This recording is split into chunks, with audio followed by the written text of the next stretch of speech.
Et on reparle de la vaccination. De plus en plus de Français ont peur de se faire vacciner. Il y a une certaine défiance en France face au vaccin. Est-ce que vous, par exemple, vous avez aujourd'hui des craintes à vous faire vacciner ou à faire vacciner vos enfants? Vous pouvez réagir sur le réseau Twitter et répondre à la question que nous vous avons posée ou réagir encore. Et on en parle ce matin avec Didier Lambert. Bonjour. Vous êtes porte-parole de la campagne pour des vaccins sans aluminium. Vous avez rédigé 7 propositions avec la députée européenne Europe Écologie Les Verts, Michèle Rivasi, pour restaurer la confiance des Français dans les vaccins. Professeur Jean-François Saluzzo, bonjour. Vous êtes virologue, expert auprès de l'Organisation mondiale de la santé. Vous avez publié La saga des vaccins aux éditions Belin. Et Jacques Bessin, président de l'UNAC, c'est l'Union nationale des associations citoyennes de santé. Et on attend le professeur Gentilini qui doit nous rejoindre dans quelques instants. Je vous propose dans un premier temps de faire le point sur ce sujet de la vaccination et sur cette grande consultation nationale qu'a décidé de lancer Marisol Touraine pour prendre le pouls de la population, pour essayer de comprendre cette défiance. Regardez, c'est un reportage de Nancy Rice. Le constat peut inquiéter. Un tiers des Français ne fait pas confiance au vaccin. Et cette fois, cela se traduit par une baisse de la vaccination, moins 5% chez les tout-petits depuis 2 ans. Les vaccins de base contre la diphtérie, le tétanos, la polio, la coqueluche et l'hépatite B et contre la pneumonie à méningocoque sont boudés. Ce sont les adjuvants alumini qui inquiètent les Français. Il n'y a pas de vaccin qui serait dangereux et qui est sur le marché aujourd'hui. Ne faisons pas croire à nos concitoyens qu'il y a aujourd'hui des situations à risque en France en matière de vaccination. Les questions qui appellent un débat, c'est pour lever des doutes. Lever des doutes sur la cohérence de la politique de vaccination et regagner l'adhésion des Français. Depuis de nombreuses années, ponctuées de nombreux scandales, il ne s'y retrouve plus entre vaccins obligatoires comme le BCG et les vaccins recommandés contre le papillomavirus par exemple. Marisol Touraine souhaite connaître leur avis. La ministre de la Santé lance une plateforme internet pour un grand débat à partir de mars jusqu'en décembre. Enfin, concernant la pénurie, en raison de la demande mondiale très forte et les laboratoires qui n'arrivent pas à suivre, Marisol Touraine devrait les contraindre financièrement à mieux gérer leur stock. Dangereux, pas dangereux les vaccins, professeur? Écoutez, Parce qu'on entend c'est pas dangereux, mais il faut lever le doute. Donc oui. s'il y a doute, c'est qu'il y a... Je pense d'abord, si on se situe dans l'histoire des vaccins, on se rappelle quand même que les vaccins ont joué un rôle majeur dans l'évolution de l'humanité, puisque l'espérance de vie que l'on a de nos jours est largement due aux vaccins. À la fin du 19e siècle, l'espérance de vie était à peu près 40 ans, on est à 80 ans, et la révolution pasteurienne qui a abouti à la découverte des germes responsables de maladies et les moyens de les prévenir, notamment grâce à la vaccination, ont permis ce gain spectaculaire dans l'espérance de vie. Pour s'en convaincre, il suffit de voir ce qui se passe avec le sida. Lorsque vous voyez l'Afrique du Sud, depuis l'apparition du sida, a perdu 20 ans d'espérance de vie, passé de 60 ans à 40 ans.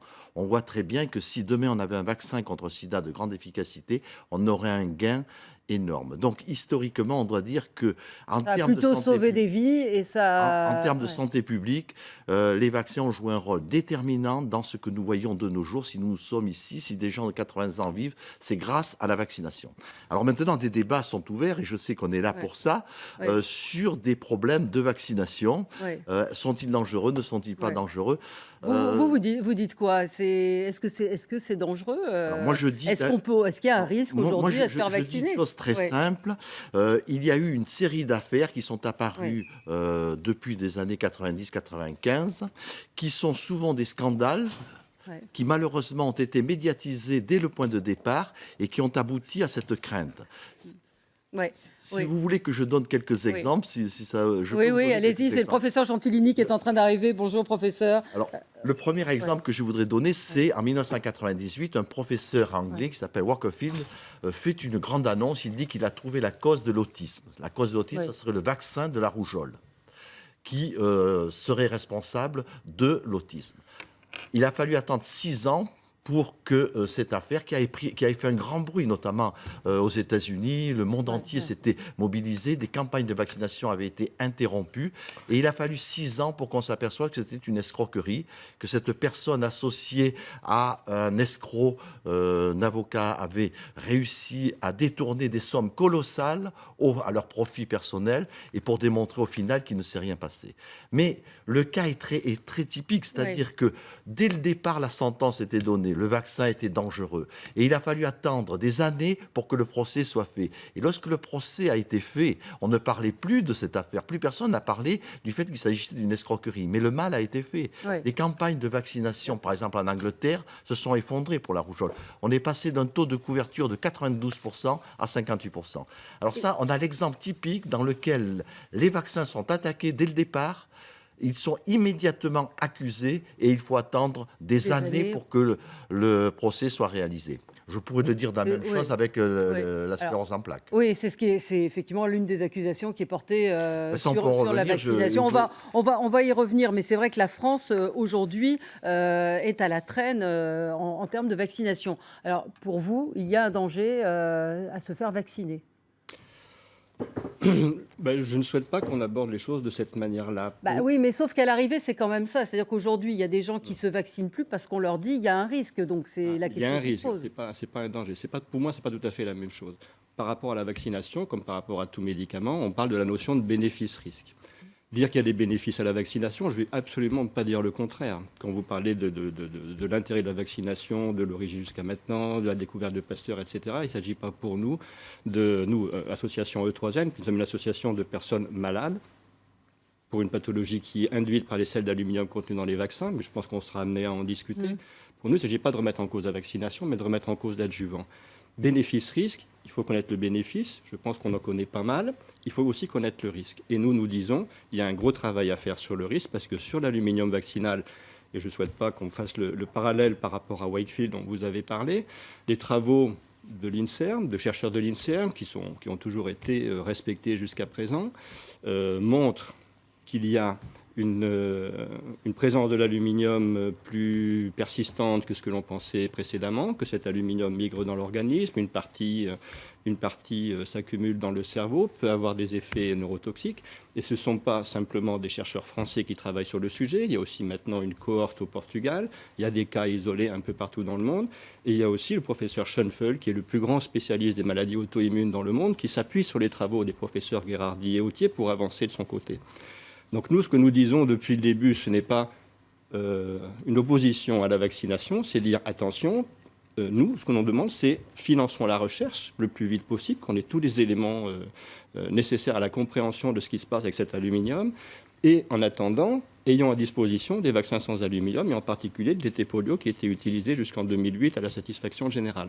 Alors, professeur Gentilini, je rappelle donc que vous êtes spécialiste des maladies infectieuses, président honoraire de la Croix-Rouge. Qu'est-ce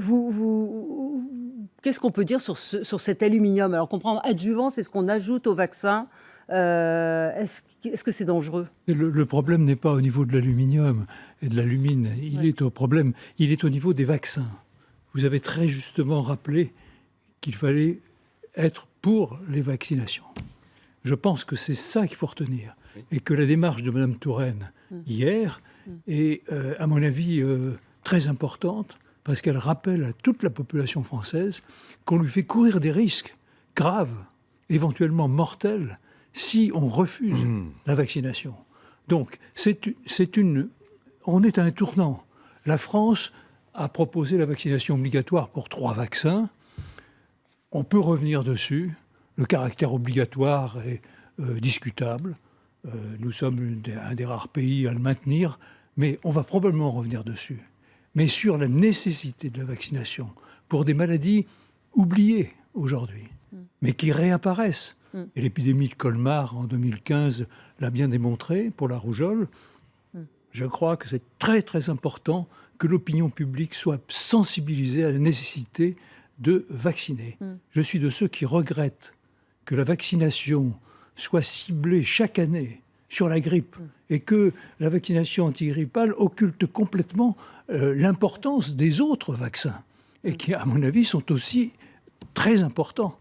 Mais Et là, Mais en termes de communication, enfin moi, citoyenne, je ne comprends pas très bien la démarche de Madame Touraine. C'est-à-dire qu'on est en train de dire on va faire une grande consultation et on va finalement arriver à ne plus rendre la vaccination obligatoire. Donc je comprends que finalement la vaccination n'est peut-être pas si importante que ça. non. Enfin, moi, c'est ce que pas je... la démarche, Oui, je pense, mais de la ministre de la Santé. en termes de communication, c'est pas très clair. On a l'impression qu'elle fait un peu machine arrière et qu'elle cède et qu'elle écoute ce qu'on dit. On donne la parole Ouais. au peuple. Ouais. On va en effet discuter. Parce que c'est le peuple pour qui doit décider de arriver savoir. à décider, parce que c'est finalement le gouvernement, la ministre de la Santé, qui est chargée, qui décidera si oui ou non il faut vacciner, enfin comment vacciner. Alors, Moi, je crois que cette campagne est discutable, bien sûr. Elle va peut-être nous faire perdre un peu de temps, mais on est dans une opinion publique qui est très troublée, qu'on a que des agitateurs en troublé et trouble. Ah, peut-être vous, je ne sais pas. alors, mais, oui, on va laisser parler Didier Lambert. Vous faites partie, vous, de ces gens qui demandent à ce que les choses soient clarifiées. Et vous êtes, vous, papa d'une petite fille qui n'a pas été vaccinée, que vous ne ferez pas vacciner. Non, je ne. Non, Monsieur Bessin. voilà. Monsieur Bessin, pardon, excusez-moi.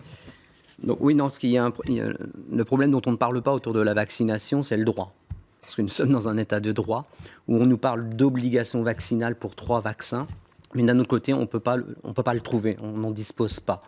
On exclut des enfants de l'école parce qu'ils ne sont pas vaccinés, mais on ne les exclut pas des salles de cinéma, parce que je ne vois pas en quoi un enfant pourrait être dangereux à l'école et pas dangereux dans une salle de cinéma ou dans un jardin public. S'il est dangereux à l'école, il est dangereux partout. Donc je ne vois pas l'intérêt. De plus, pourquoi les médecins n'ont pas cette liberté, en accord avec leurs patients, de décider si oui ou non on le vaccine? Parce qu'on peut émettre un certificat de contre-indication. Le médecin peut le faire. On s'est rendu compte dans les différentes affaires qui ont emmené les parents devant la justice, où le médecin, après avoir fait un certificat de contre-indication, se retrouve dans la barade de dire aux parents, écoutez, je ne veux plus voir mon cabinet, j'ai reçu un coup de fil du Conseil de l'Ordre, moi je ne veux pas d'histoire.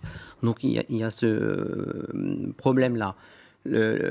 En 2002, la loi Kouchner a été votée au Parlement. Donc c'est vraiment un problème citoyen, parce que c'est nous qui élisons on est là pour élire des politiques qui sont censés pour défendre nos intérêts à travers des lois.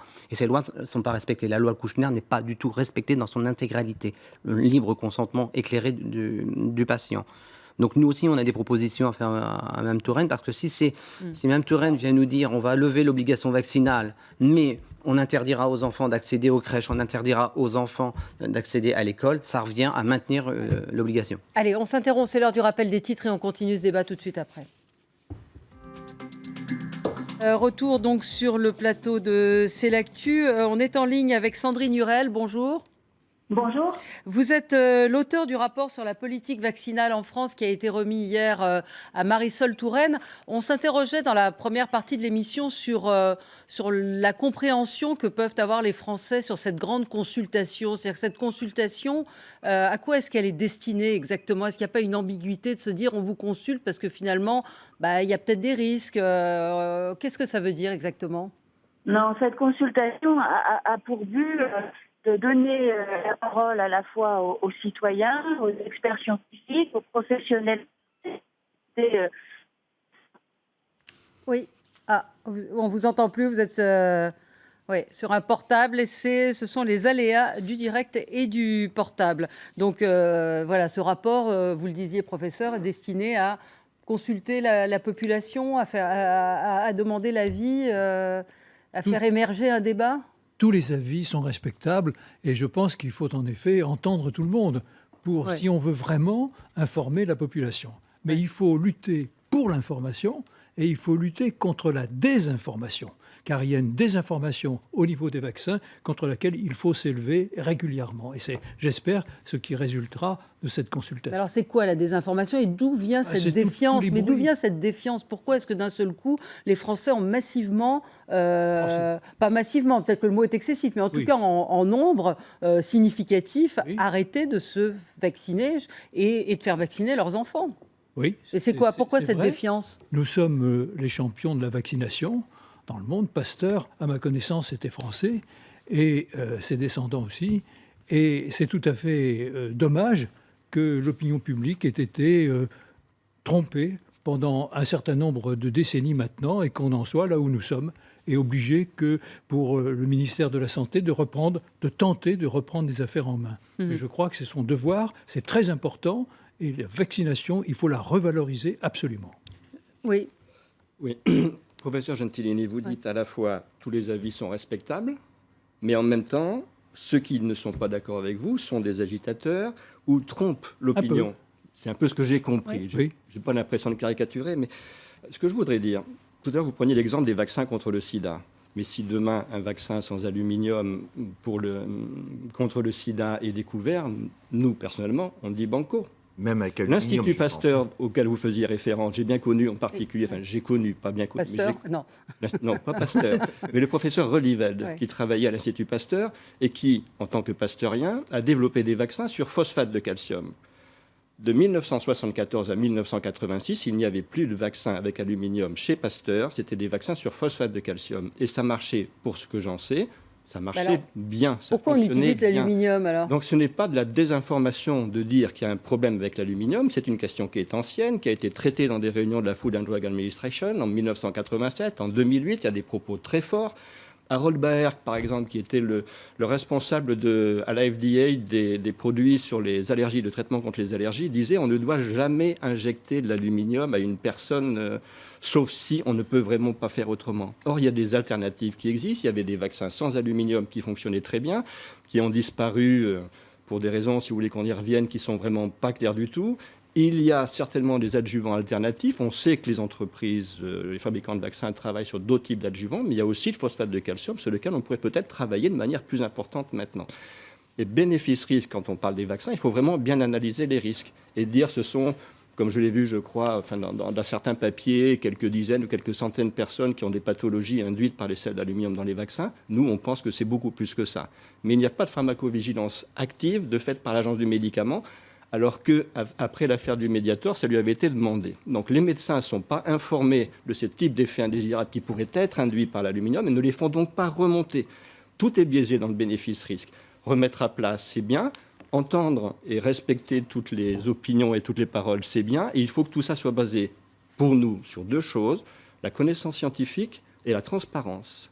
Et si ces deux principes sont respectés, y compris dans la composition des groupes de travail, des comités, des jurys qui sont prévus, si les victimes en font partie, etc., alors là, on peut déboucher sur quelque chose d'intéressant. Jacques Bessin, vous avez fait un certain nombre de propositions à propos de la vaccination. Dans les propositions que vous faites, il y a une certaine défiance vis-à-vis même des scientifiques. Vous semblez mettre en cause leur indépendance face aux laboratoires pharmaceutiques. De toute façon, d'abord, déjà, toute personne qui se prétend expert ou médecin doit déclarer ses intérêts lorsqu'il s'exprime devant les médias, s'il a des conflits d'intérêts avec un laboratoire ou autre. On peut prendre un exemple actuellement, il y a l'affaire du Meningitech qui fait beaucoup de bruit, où il y a 500 victimes, où le juge, je pense, il a commis une erreur, parce que si ce n'est pas le cas, c'est jackpot pour deux experts qui vont toucher entre 500 et 700 000 euros chacun pour expertiser les 500 enfants qui sont supposés être victimes du vaccin Meningitech. Donc, par famille, dans l'histoire du Meningitech, ça va coûter 3 600 euros pour les expertises. Donc, on ose espérer que le juge a fait une erreur. Mais si ce n'est pas le cas, c'est 1 800 000 euros pour les experts pour cela. Mais toujours en parallèle, on a tendance, quand on parle de vaccination, à oublier le droit. Et moi, je voudrais rebondir sur ce que vous dites, professeur, parce que quand on nous dit que la défiance, elle est sur Internet et tout, il ne faut pas écouter la défiance que l'on est supposé mettre ensemble. Mais sur Internet, on voit aussi des vidéos YouTube dans lesquelles vous apparaissez et vous dites clairement, lors d'un congrès de médecins, les vaccins, on ne sait pas comment ça fonctionne. Pas moi qui le dis, c'est vous qui le dites. On ne sait pas comment ça fonctionne, on ne sait pas quand ça marche, on ne sait pas où on va avec ça. Donc, il y a des médecins qui le disent très clairement, et nous, on le voit, on l'entend. Et on se pose des questions. Des médecins généralistes, des professeurs qui l'affirment. On a des médecins qui sont incapables de nous parler vaccination dans leur cabinet parce qu'ils ont peur. Il y a le droit. Et le droit, on ne le respecte. Nous, en tant que citoyens, on n'est pas à respecter. On nous dit, vous pouvez choisir un acte médical, oui ou non, et on nous le refuse. Dès l'instant où on dit non, on nous emmène devant les tribunaux. On demande aussi à ce qu'un titrage anticorps soit fait avant la vaccination pour savoir l'enfant ou la personne où elle en est au niveau du système immunitaire avant de faire des rappels systématiques. Bon, alors, professeur... Oui, donc, enfin, d'abord, c'était pas du tout un congrès, c'était un cours que je faisais au Val-de-Grâce qui a été piraté. Je ne sais pas comment c'est venu dans les médias. Enfin, ça, c'est pas un problème. Et effectivement, je disais très clairement qu'on ne sait pas comment marcher là. Qu'est-ce que je voulais dire? Je veux dire que les vaccins ont été développés de façon empirique. Par exemple, vous prenez un vaccin comme la fièvre jaune. Monsieur Taylor, dans les années 1930, a développé un vaccin en faisant des passages du virus de la fièvre jaune sur des animaux. Et puis, d'un coup, il s'est aperçu que le virus était atténué. Lorsqu'il a voulu répéter l'expérience, ça n'a pas marché. Donc, il y a un côté totalement empirique dans le développement des vaccins. Voilà ce que je voulais dire.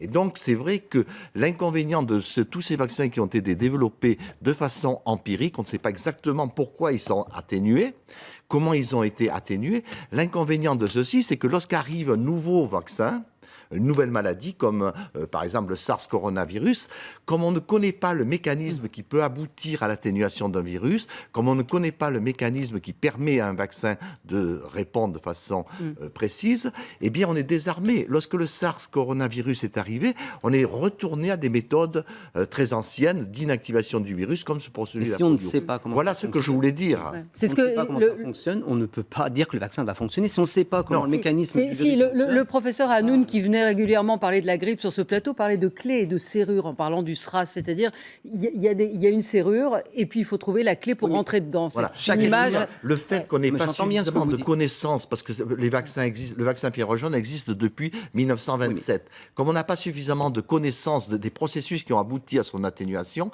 il est très difficile de reproduire ce phénomène. Nous avons tous un système immunitaire différent les uns des autres et qui ne réagissent pas pareil. C'est pour ça qu'on a des enfants qui vont développer des maladies auto-immunes, d'autres enfants qui ne vont pas avoir d'immunité après vaccination, et ça ne fonctionne pas chez eux, d'autres vont passer au travers et ils n'auront rien. Donc on n'est pas égaux face à la vaccination. Et nous, ce qu'on reproche aux autorités, parce que ce n'est pas le laboratoire, moi j'en veux pas au laboratoire, ce sont des entreprises privées qui sont là pour faire du business. C'est les politiques qui sont responsables dans l'affaire de tout ça, parce qu'ils ne protègent pas la population. Lorsqu'il y a des victimes, on ne les reconnaît pas, c'est la croix et la bannière pour pouvoir se faire reconnaître en tant que victime, et il y en a, parce que c'est marrant, parce qu'on nous dit toujours que c'est un débat franco-français. Or, l'Italie actuellement est en procédure par rapport à la vaccination, il y a des condamnations qui commencent à tomber là-bas, il y a des experts qui disent que il y a l'histoire des nanoparticules qui arrivent dans les vaccins. Où est-ce qu'on en est? Qu'est-ce qu'on va nous dire là-dessus? On ne nous donne pas la composition réelle du vaccin et les possibilités de danger. On nous parle toujours de bénéfices. Lorsqu'une personne meurt d'une maladie, c'est une catastrophe mondiale. Lorsqu'un enfant est victime d'un vaccin et en décède, c'est le cas de la petite Ayana ou la petite Lolita il y a quelques semaines maintenant, on nous parle de bénéfice-risque. Il faudrait que tout le monde soit à pareille égalité. Quand quelqu'un meurt d'une maladie, c'est grave, on est d'accord. Mais quand une personne est victime du vaccin, c'est aussi grave.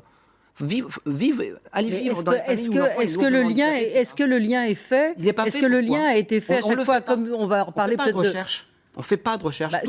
Sur le vaccin contre l'hépatite B avec la sclérose en plaques, visiblement, il n'y a jamais eu de lien. Pour Ayana, on a dit tout de suite à la famille, c'est pas le vaccin. Et quand même, moins de 12 heures après l'injection, elle était dans le coma.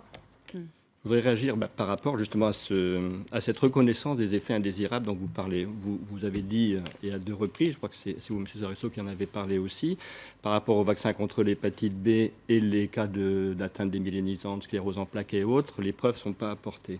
Je pense que, même chose, quand la ministre parle dans son intervention hier de l'unanimité des scientifiques sur le fait de dire qu'il n'y a aucun problème déclenché par les vaccins ou les substances des vaccins, dire qu'il y a unanimité, c'est vraiment faux. Alors, on pourrait prendre l'exemple de la myofasciite à macrophage, qui est une maladie neurologique, neuromusculaire induite par les sels d'aluminium, mais par rapport aux scléroses en plaques, par exemple, issues du vaccin hépatite B, je crois que vous avez prévu de faire intervenir quelqu'un du REVAM. Oui. Il y a des études. La majorité des études qui disent qu'il n'y a pas de lien, ce sont des études qui ont été diligentées en particulier par l'industrie pharmaceutique, et l'étude était faite sur l'année qui suivait l'injection. Et la seule étude qui dit il y a un lien, c'était une étude qui a duré 3 ans. Au bout d'1 an, elle avait les mêmes résultats que l'industrie scientifique, et au bout de 3 ans, elle avait des résultats différents. Au point que le professeur Bernard Bégaud, qui est un des grands spécialistes français de la pharmacovigilance, dit que oui, il y a peut-être effectivement un problème avec le vaccin hépatite B, et qu'il faudrait regarder tout ça de manière dépassionnée, de manière très scientifique, et faire se confronter tous ceux qui travaillent sur ces questions. Alors, je vais vous donner la parole. On va écouter, on est en ligne avec Lucienne Foucras. Bonjour, madame. Oui, bonjour à tout le monde. Vous êtes Vous avez pensé à demander à chacun de vos intervenants leur conflit possible d'intérêt. Alors, je vais vous présenter. Votre mari est décédé d'une sclérose latérale amyotrophique qu'il a contractée, selon vous, suite à sa vaccination contre l'hépatite B. Vous avez porté plainte. Ça fait 17 ans que ça dure. Vous avez porté le dossier devant la Cour de justice de la République et vous faites partie de l'association des victimes du vaccin contre l'hépatite B. Alors, est-ce que professeur Gentilini et professeur Saluzzo, vous pouvez répondre à madame, est-ce que vous avez des conflits d'intérêts avec des laboratoires pharmaceutiques ? Actuellement, moi, je n'en ai plus puisque je suis à la retraite. J'ai travaillé chez Sanofi Pasteur, j'ai travaillé à l'Institut Pasteur. Ouais. Donc, à l'heure actuelle, je n'ai plus d'action Sanofi. Enfin, je n'ai pas de relation directe avec Sanofi, quoi. Mais la question est, est-ce que la question de Madame Foucras, c'est effectivement quand vous étiez en exercice, le fait de travailler chez Sanofi vous empêche d'être objectif par rapport à la nocivité d'un vaccin? Disons, le livre que j'ai écrit ne se reporte pas exactement sur la nocivité. Moi, j'ai raconté l'histoire des vaccins. Oui. Une histoire, c'est une histoire. Je ne sais pas qu'on soit dans l'industrie ou qu'on ne le soit pas. Bon, effectivement, étant dans l'industrie, je connaissais très bien ce que je pouvais voir, c'est-à-dire comment on produit un vaccin, ce que beaucoup de gens ne comprennent pas. Quand on dit on ne sait pas ce qu'il y a dans un vaccin, moi, je peux vous dire qu'on le sait très bien, ce qu'il y a dans un vaccin. C'est complètement... Pourquoi on il y a ne le des dit pas adjuvants, il y a etc. Mais on ne peut pas dire qu'on ne connaît pas. Donc, moi, évidemment, étant dans l'industrie, je savais très bien ce qu'était un vaccin, comment était composé un vaccin et surtout comment il était produit et surtout contrôlé. Parce qu'il faut savoir que les durées de contrôle des vaccins, ce qui explique notamment souvent les pénuries, sont des fois de 10 à 15 mois. Quoi. Madame Foucras, vous voulez... Donc je ne sais pas qui vient de répondre, c'est le professeur Gentilini? Non, c'est Monsieur Saluzzo. Alors, je précise que Monsieur Saluzzo est directeur de production des vaccins et chef de projet en recherche et développement de Sanofi Pasteur, qu'il est évidemment consultant aussi à l'OMS. Et que dans une conférence au Val-de-Grâce en 2011, il disait qu'on ne sait pas comment marchent les vaccins. Oui. Bon, que j'ai pas fini, attendez, oui. Que les industriels sont plus préoccupés par la qualité des matières premières, par exemple non-présence de virus extérieurs comme c'est déjà arrivé, que par les effets secondaires des vaccins type CEP ou autisme. Et le professeur Dubernard a dit aussi qu'on n'a pas de données scientifiques prouvant l'utilité des vaccins. Et qu'une fois sur le vaccin sur le marché, on ne revient plus dessus. Bon, alors après, moi, je veux bien... Moi, en tout cas, j'ai pas de conflit d'intérêt. Hein. Simplement, je peux même dire qu'étant au Révab et responsable au Révab, je dépense beaucoup d'argent personnel pour défendre la cause des malades. Merci Madame d'être intervenue. On voit avec ce que dit Madame Foucras, elle répète ce que vous dites, ça ne retire pas rien. Non, mais il y a quand même une dialectique, il y a quelque chose qui est là avec des arguments qui sont contre le professeur Saluzzo, qui sont toujours les mêmes. Hein. Non, mais il y a un autre problème aussi lorsqu'on vaccine les personnes en France, c'est qu'il n'y a pas de suivi derrière. On vaccine. On s'aperçoit que beaucoup de carnets de santé, le médecin a oublié de mettre le numéro de lot, n'a pas collé l'étiquette. Et il n'y a pas de réel suivi. Les parents sont laissés en liberté comme ça. Et parfois, faites un micro-trottoir, demandez aux gens, même un tour de table, qui est à jour de ces vaccins aujourd'hui. L'êtes-vous ? Oui. Voilà. Donc, et les gens disent moi je ne sais pas, faut que je regarde et tout. Il n'y a pas de réel suivi. Mais alors, qu'est-ce que vous voulez qu'on fasse? Il y a un suivi, on a un carnet de vaccination. Non, on a un exemple à Alvar où 2 enfants ont été exclus de l'école, ça fait plus de 5 ans. Ils sont en parfaite, l'aîné est en parfaite conformité avec la loi, c'est-à-dire qu'il a eu ses injections vaccinales, mais la mairie a perdu le document officiel qui le prouve. Il a été retrouvé, mais depuis, ils n'ont pas été réintégrés à l'école. Donc, il n'y a pas de suivi. La PMI, le service de mairie sont censés suivre, et quand on leur demande les documents, ils n'en ont pas. Donc, comme on n'a pas les documents, on vous demande de faire des rappels. Mais moi, je ne comprends pas. Aujourd'hui, vous voulez quoi? Qu'on puisse ne pas vacciner ses enfants et ne pas être pénalisé quand ils vont à l'école? C'est qu'on puisse choisir avec le médecin qui nous reçoit dans son cabinet, en fonction de notre état de santé du moment, qu'on puisse déterminer à quel moment on vaccine ou on ne va pas vacciner. Si je fais le choix de ne pas me vacciner, ça me regarde. Mon corps m'appartient. Marisol Touraine a lancé une grande campagne, je crois, où elle affichait « Mon corps m'appartient ». Donc, si mon corps m'appartient... C'était pas exactement pour la campagne. Non, mais c'était pas pour la vaccination, c'était pas pour la vaccination, c'est pour autre chose. C'est pour les violences faites aux enfants. Oui, mais... Notre corps nous appartient, il n'appartient pas à l'industrie, il n'appartient pas au ministère de la Santé, je suis désolé, mais c'est comme ça. Donc aujourd'hui, on ne peut pas dire aux gens, la vaccination est un acte médical régi par des textes de loi, et du revers de la main, ces textes de loi, allez hop, on les met de côté parce qu'ils nous nuisent, ils nous embêtent. Donc, ce n'est pas possible d'agir comme ça. Oui. Professeur Gentilini, sur l'aspect société de la vaccination, c'est-à-dire qu'on dit finalement c'est mon problème si je ne me vaccine pas. Est-ce que c'est vraiment mon problème? Est-ce que je ne mets pas en danger la vie des autres? Le communiqué de presse hier soir rappelait bien que la vaccination est un droit, mais qu'elle est surtout un devoir collectif et qu'il n'y a pas que l'individu à prendre en considération, il y a la communauté. Et dans les maladies infectieuses qui sont très transmissibles, comme la rougeole, qui est hautement contagieuse, depuis 1983, c'est un devoir de se faire vacciner collectivement. Je voudrais reprendre ce qu'a dit la personne qui a été interviewée. Je respecte tout à fait sa situation et déplore la mort de son mari, mais ça ne l'autorise pas à prendre des positions publiques comme celles qu'elle vient d'évoquer, de mettre en cause les experts systématiquement, de se draper dans la défense des malades comme si les médecins avaient comme objectif, au contraire, le mal pour les malades. Nous avons tous le souci de venir au secours des patients et notre démarche est très respectable, aussi respectable que les questions que vous posez et à laquelle on essaie d'apporter des réponses. Mais je crois que c'est un tort que vous faites à l'opinion publique que de mettre en cause la bonne foi des experts et des malades et de dire ils touchent trop d'argent, par exemple. Prenez l'aspect des footballeurs, par exemple, vous verrez que ça n'a pas de commune mesure.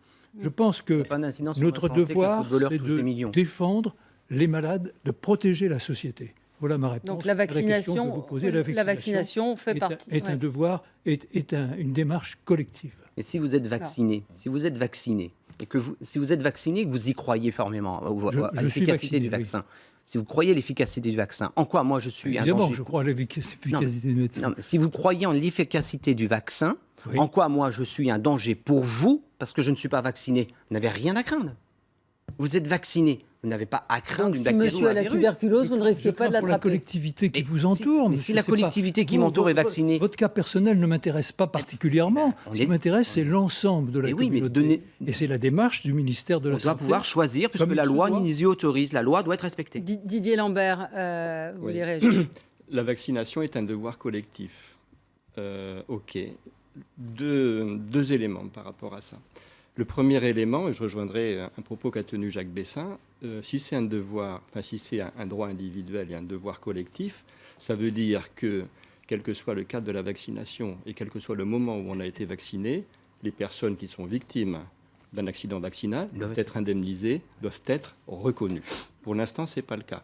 Nous devons systématiquement, pour une indemnisation ou même une reconnaissance d'accident de travail pendant assez longtemps, aller en justice, et le Conseil d'État a établi maintenant une jurisprudence très solide en faveur du lien entre notre pathologie et l'adjuvant qui est dans les vaccins. Ensuite, sur le principe de la politique de santé, politique de santé publique, elle ne peut se baser que sur la confiance, elle ne peut pas être sur la contrainte. Donc il faut, je reviens à ce que je disais tout à l'heure, il faut que s'il y a débat, il se fasse dans la transparence, sur des arguments scientifiques, et que la parole de tout le monde soit entendue. Pour l'instant, dans ce qu'a dit Marisol Touraine, nous n'avons pas de certitude que ça puisse se faire dans ce cadre-là, pas de procès d'intention, attendons les actes, mais c'est ce qui sera nécessaire si on veut rétablir la confiance. Si ça n'est pas fait, ça ne changera absolument rien dans le fait que de plus en plus de Français se détournent de la vaccination parce qu'il y a un manque de transparence et qu'il y a des questions fondamentales qui ne sont pas traitées. Professeur Saluzzo. Oui, enfin, si les gens se détournent, c'est qu'au départ, il y a eu une série d'affaires au niveau national qui ont été amplifiées par les médias, basées, comme je l'ai donné l'exemple du RER, sur des données qui sont de véritables escroqueries dans le cas particulier de Wackenfield et qui ont abouti à la situation actuelle. Mais il faut savoir que dans le monde, la situation est tout à fait différente. La quantité de vaccins est passée dans les années 1990 à peu près, a été multipliée d'un facteur 10 par rapport à maintenant. Donc le monde en veut des vaccins. Et le meilleur exemple, c'est celui de la grippe. La grippe en France, on a un problème suite à la campagne de vaccination. On ne va pas revenir en 2009. C'était une campagne commerciale, plus qu'une campagne commerciale de prévention. En 2009, effectivement, ça s'est très mal passé. Mais ce qu'il faut savoir, c'est que dans le même temps, l'Organisation mondiale de la santé a lancé des aides aux pays du Sud pour développer des vaccins. Des pays comme le Brésil, des pays comme le Mexique sont en train de produire des vaccins, à tel point qu'en 2007 plutôt, nous avions une capacité mondiale de 1 milliard de doses de vaccins pour la pandémie. De nos jours, nous arrivons à 6 milliards. C'est-à-dire que pendant qu'en France, on est en train de se battre en disant ça ne sert à rien la vaccination contre la grippe, cette année le virus de la grippe ne viendra pas, etc., il faut savoir que le monde s'est mobilisé, fort heureusement, et que des pays comme le Brésil, le Mexique, l'Inde, etc. Mais d'accord, je vous reconnais, mais il faut savoir que nous avons un problème franco-français. Il n'y a pas plus de morts en Italie, en Allemagne qu'en France. C'est celui de la grippe. Il n'y a pas d'obligation. Nous avons eu un problème franco-français. Et qui est une des causes de la défiance. Dans le cas de l'aluminium, que l'on retrouve dans le cas de la sclérose en plaques. Mais il faut savoir que dans le reste du monde, il y a une vision tout à fait différente. Et en particulier, les pays du Sud sont très demandeurs de vaccins, dont certains vaccins nouveaux vont arriver. Et je peux vous dire que c'est l'enthousiasme dans certains pays. Allez, merci, c'est fini. On a posé la question, nous, sur Twitter. 61% des Français n'ont pas peur des gens qui ont répondu à cette question, c'est une consultation, n'ont pas peur de se faire vacciner. Merci à tous les quatre. À suivre le journal avec Audrey Crespo-Marin.